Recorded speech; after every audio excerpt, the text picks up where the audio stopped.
Ipapasyal namin kayo dito sa Versailles area. Kasama ko nga pala ngayon si Sis Minda at ang kanyang baby na si Aisha.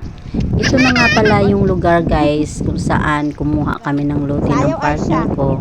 Ayan maganda yung lugar, 'di ba? Kunti pa lang yung mga tao dito guys, pero marami na ring nakakuha ng lote dito.